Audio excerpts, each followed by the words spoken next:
Counting of votes is underway across the United Kingdom, with results declared in 324 of the total 650 constituencies. Of them, Labour has won 238, Conservatives have won in 42, Liberal Democrats in 27, and Reform UK and Scottish National Party have won 4 seats each. Labour's Keir Starmer has won his seat in Holborn and St Pancras in London. He thanked the voters and underscored that UK was ready for change to end the politics of performance. Because tonight people here and around the country have spoken, and they're ready for change, to end the politics of performance and return to politics as public service. The change begins right here, because this is your democracy, your community and your future. You have voted. It is now time for us to deliver. Thank you very much. Ed Davey, the leader of Liberal Democrats, has been re-elected in Kingston and Surbiton. Reform UK's Nigel Farage has been elected as Clacton MP, his first win in 8 attempts.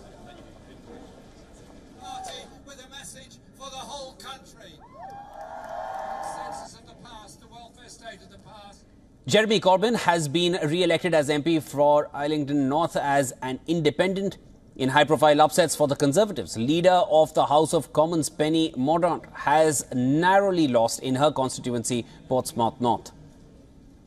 Defence Secretary Grant Shapps has lost his seat in Welwyn Hatfield.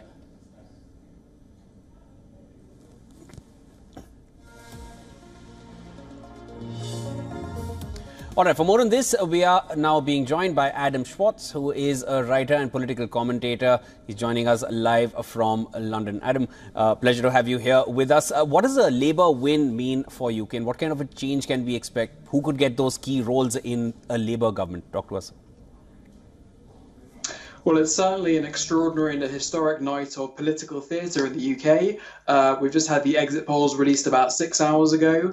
We've had about half the results come in, and based on those results, the exit polls are proving broadly accurate. As you said, Labour are on course for a huge majority of well over about 400 seats.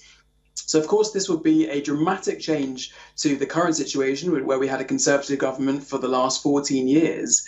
I think it will have huge consequences on policy, but also the character of the country. I think first it will have a huge impact upon the political discourse of the country. I think over the last few years, certainly since the 2019 election, we've had discourse largely based on sort of performative politics, on culture wars, on trying to extract as much political capital as possible from very sensitive issues. And I think we're going to see a more kind of professional style of government under Keir Starmer and the Labour Party. And I think that something that comes with that is going to be actually much more confidence in government. I think that's something that Keir Starmer, of course, is going to have to prove to the country and to businesses and to other institutions. It's something that he's going to be working on very seriously. But I think you'll have a much more sense of confidence in government to be able to deliver. And of course, that'll be very good for the economy. But I think it's certainly in terms of policy, the Labour Party has really identified sort of 6 main areas of reform that they are planning. Public services is going to be one of the major ones. There's been a real sense of sort of national decline, of problems with public services in the UK, simply not delivering for people, particularly with the NHS. So I think that's certainly going to be a kind of priority area for this government. But I think, the Labour Party under Keir Starmer has been taking a very cautious approach. In the 2019 election, the Labour Party was reduced to just 202 seats. And the consensus at the time was that actually it would take at least a decade for Labour to be able to get into a position where they could actually compete for power again.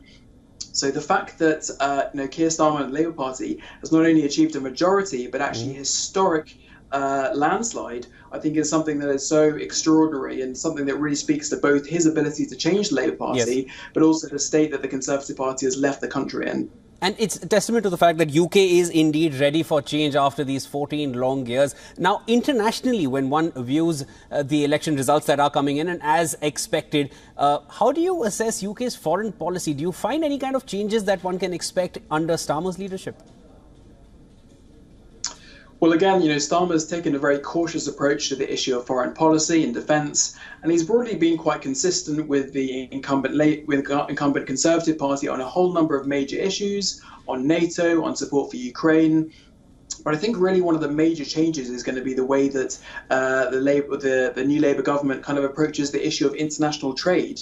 Now, under the Conservative Party, they had taken the issue of trying to, promote trade deals with other countries as really a hallmark part of their kind of Brexit platform. But really, the Brexit platform was really something that was the Conservative Party's kind of brainchild. I don't suspect that there'll be a huge amount of enthusiasm from the Labour Party for pushing for those kind of trade deals in that sense. They've already suggested that they may try to change the UK's current trade deal with the EU. Now, that may have implications on the UK's ability to actually unilaterally sign trade deals with other countries. But certainly, the UK will continue to push for strategic partnerships. We know certainly that, Keir Starmer and generally British institutions consider India to be a major strategic partner going forward. And so certainly I would expect that work that's taken place already on trade deals, for example, on trying to support regional cooperation will continue. So I think there won't be a major change in terms of, the way that the Labour Party and the government kind of changes anything foreign policy related. But I think overall, there's been a sense of the UK's national standing and its global reputation has really suffered under the Conservative Party, really as a result of trying to kind of weaponise issues such as the European Convention on Human Rights related to the influx of migrants coming to the UK, and of course the damage that Brexit did. So I think really, Keir Starmer has to try to restore the UK's position on the global stage as it previously did. And he's being rather cautious, as you mentioned earlier as well. And definitely the exit polls seem to be fairly accurate as we're seeing the results coming in. So I don't think we're going to be in for much of a surprise after this. It's exactly what one was expecting. Thank you so much for joining in. That was Adam Schwartz, writer and political commentator, joining us live from London. Always a pleasure speaking with you. Good to be with you.